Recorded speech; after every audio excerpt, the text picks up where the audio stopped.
Esta pregunta es una excelente, pero para poder entender y contestarla necesitamos acercarnos al texto bíblico, viendo lo que el pasaje quiere comunicar, lo que nos enseña, para no entonces obviar las advertencias y el consejo que el apóstol Pablo le da a la iglesia. Cuando comenzamos a ver en el verso 2 de este capítulo 11, vemos que Pablo comienza con la expresión os alabo. Sin embargo, ahora cuando va a hablar sobre los abusos en la cena del Señor y algunas prácticas que él consideraba sumamente erróneas, comienza con esta expresión, en esto yo no os alabo. Entonces necesitamos ver qué sucedía en Corintios.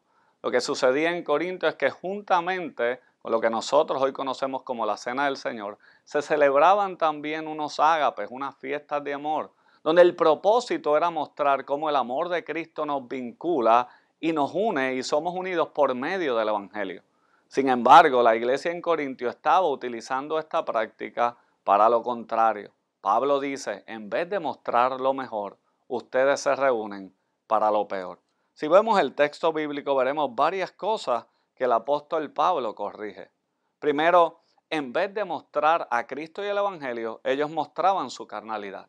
Por medio de divisiones, por medio de disensiones, la iglesia no estaba dando un buen testimonio del amor cristiano ni de la gracia que nos ha redimido.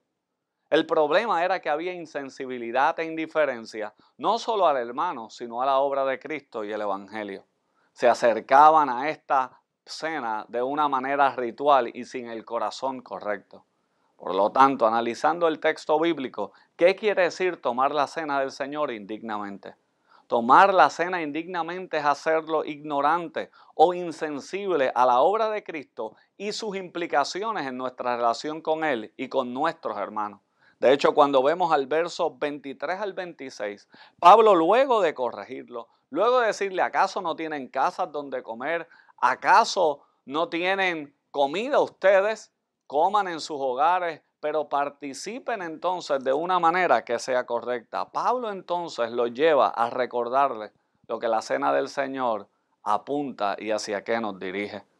Pablo enseña que es un recordatorio y recuerda las palabras de Jesús cuando toma el pan, toma la copa y digan, hagan esto en memoria de mí. Es bueno recordar, recordamos nuestros cumpleaños, recordamos aniversarios, pero qué maravilloso recordar que cuando partimos la cena del Señor, cuando compartimos el pan, bebemos de la copa, estamos recordando el sacrificio que fue hecho para salvarnos de nuestros pecados. La cena del Señor es una proclamación. Pablo dice que Jesús dice que cada vez que hacen esto, la muerte de Cristo anuncian. Proclamamos que el justo fue entregado por los injustos. Proclamamos que el Cordero de Dios ha venido a salvarnos, tal como Juan expresó. He aquí el Cordero de Dios que quita el pecado del mundo. Pero no solo la cena son estas dos cosas. La cena del Señor es un anticipo. Porque Jesús dijo y Pablo dice, esto van a hacer hasta que Él que regrese. Por lo tanto, nos da la esperanza futura de la salvación.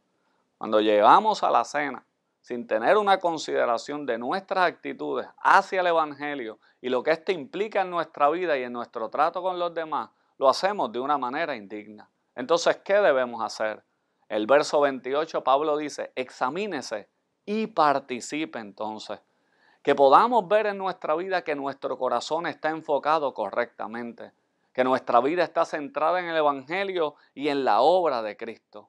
Porque muchas veces llegamos a participar de la cena del Señor como algo ritual, como algo más en la vida de la iglesia, e ignoramos que cuando lo hacemos, proclamamos el Evangelio, recordamos la obra salvadora de Cristo, pero apuntamos a una esperanza futura. Lo que no debemos hacer nunca, y aquí es que muchos han tomado este pasaje, es que examinan sus propias vidas y comienzan a mirar el pecado que hay en sus corazones.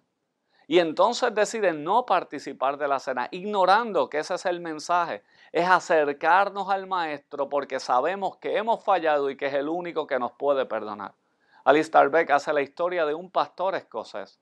Y él dice que mientras los ancianos repartían la cena, había una anciana en la parte del frente dudando si tomar y participar de la cena o no. Y mientras aquella anciana tenía las dudas, este pastor se acerca y le dice, participa. es para pecadores, es para ti.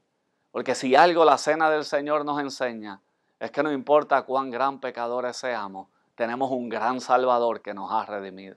Cuando participemos, hagámoslo con una conciencia clara de que el Evangelio nos ha redimido, de que celebramos la maravilla de lo que Dios ha hecho.